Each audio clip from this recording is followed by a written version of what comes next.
Bonjour à tous, ici Cédric, le moniteur hors des clous. On se retrouve aujourd'hui pour une petite vidéo, en réalité le re-upload d'une vidéo que j'avais fait à la fin de l'été 2017 pour le site tirgom.fr. C'était une vidéo qui portait sur la visibilité à moto.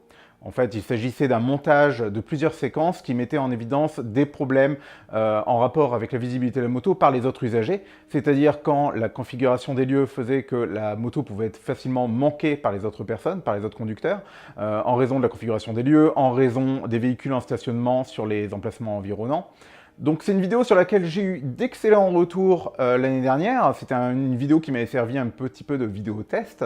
En revanche, le souci majeur qui m'a été remonté, c'est que j'avais utilisé un format à base de sous-titres pour pouvoir commenter chaque situation.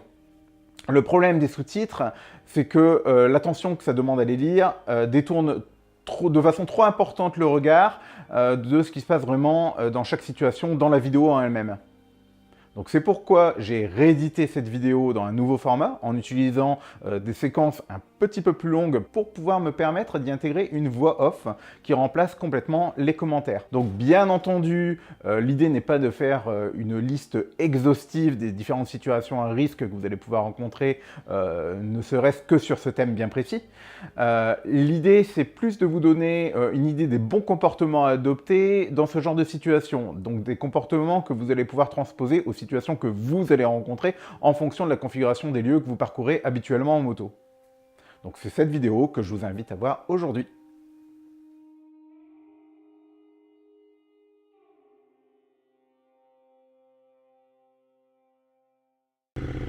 Et c'est parti.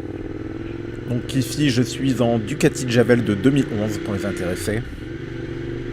Donc dans cette première séquence, d'ici quelques centaines de mètres, je vais prendre une rue à ma droite après le pont. Une voie en sens unique et dans laquelle je serai prioritaire. Dans laquelle je vais croiser plusieurs rues, donc via des intersections en T et en croix, où les rues sont perpendiculaires à la mienne, mais où la visibilité des usagers qui arrivent par ces voies adjacentes va être gênée par la configuration des lieux, donc les bâtiments qui sont à proximité et les véhicules qui sont stationnés tout du long de cette rue. Donc ici, première intersection, donc les usagers qui viennent de la gauche, comme cette camionnette ici, doivent me céder le passage. Ceci dit, je n'ai pas la certitude qu'il m'ait correctement vu et qu'il risque de redémarrer, donc je passe en ralentissant. Donc passage en première et je passe. Seconde intersection, personne en vue, coup d'œil à gauche, coup d'œil à droite. Donc d'abord du côté d'où peut venir potentiellement le danger en premier, et je continue. Donc dans ce genre de situation, l'attitude à adopter, c'est de rétrograder si besoin et de mettre le pied droit au-dessus du frein arrière et d'être ainsi prêt à pouvoir s'arrêter de manière urgente. Donc ici, je suis en zone rurale, j'arrive à un petit village. Alors dans ce petit village, les routes sont parfois assez étroites et un peu sinueuses, à des endroits où la configuration des lieux, c'est-à-dire que le positionnement des habitations et des bâtiments fait qu'au détour d'un virage, on peut parfois louper la présence d'un autre véhicule qui arrive en sens inverse.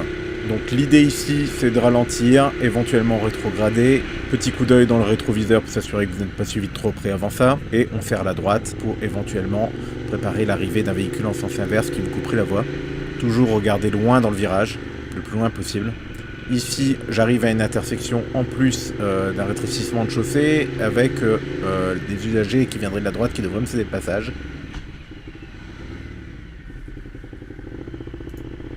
Donc ici, par exemple, le véhicule bleu me coupe la voie. Donc si j'arrivais un petit peu rapidement au niveau de cette intersection, ça aurait pu être dangereux pour moi. Donc on repart. Toujours en visibilité limitée dans les intersections, on ralentit, petit coup d'œil, d'abord dans le rétroviseur et ensuite au loin dans la rue. Toujours s'assurer que personne n'est trop proche de vous avant de ralentir.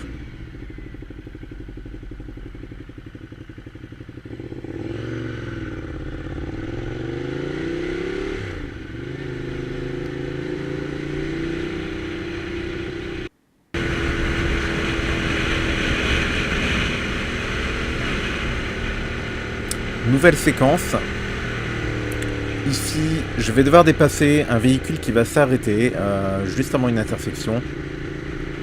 Donc l'idée quand vous dépassez un véhicule qui s'arrête comme ça sur le bord de la chaussée, c'est toujours de faire attention. D'autant qu'ici, je vais devoir chevaucher une ligne blanche.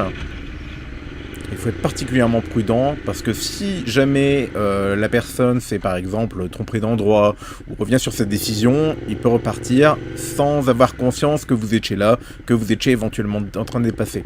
Donc, par exemple, vous auriez pu vous trouver dans son angle mort juste au moment où il est en train de repartir. Pour peu que votre conducteur ne tourne pas la tête à ce moment-là, il se fie juste à ce qu'il voit dans ses rétros et ça peut suffire à vous mettre à terre.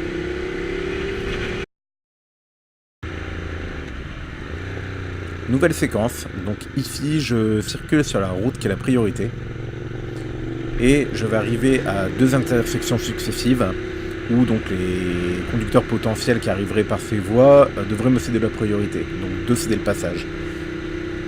Pour autant la visibilité est assez limitée également ici en raison de la configuration des lieux, c'est-à-dire qu'ici la route que je vais croiser était presque parallèle à la mienne, donc ceci... les usagers peuvent arriver en biais. Donc même chose, pied droit au-dessus de la pédale du frein arrière pour pouvoir freiner en cas d'urgence, la main prête à freiner, et on passe en faisant attention. Pour autant ici, j'ai pas eu besoin de freiner exagérément, l'intersection, notamment la première, était assez large, donc il n'y avait pas eu besoin de rétrograder, j'étais resté en seconde, c'était amplement suffisant.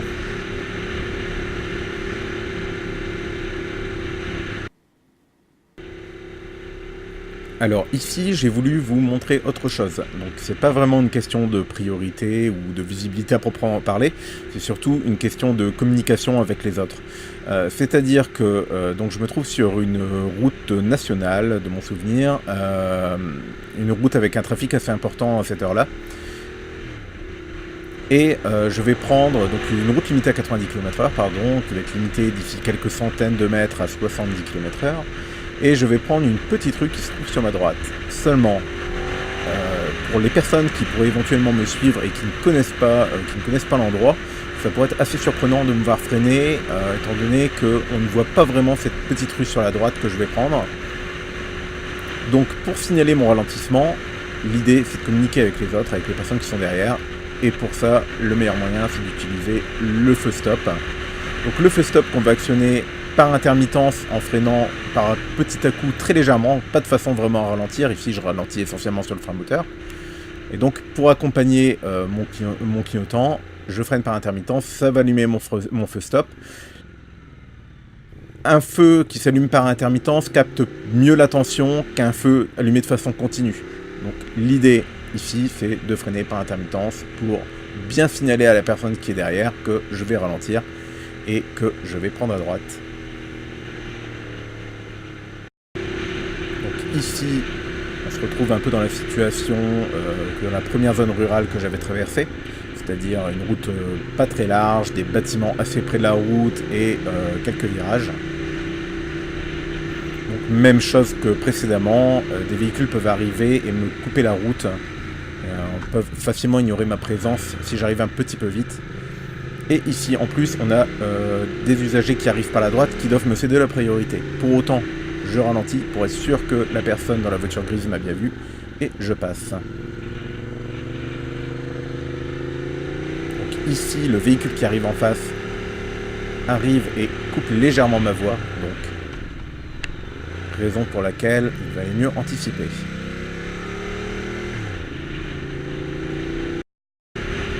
Donc dans cette séquence, c'est une situation un peu plus simple, c'est-à-dire que je vais arriver à une intersection en croix, mais où on a quand même des bâtiments assez proches et pas mal d'arbres sur le côté gauche. Donc moi je tourne à droite, donc je suis prioritaire par rapport aux autres véhicules.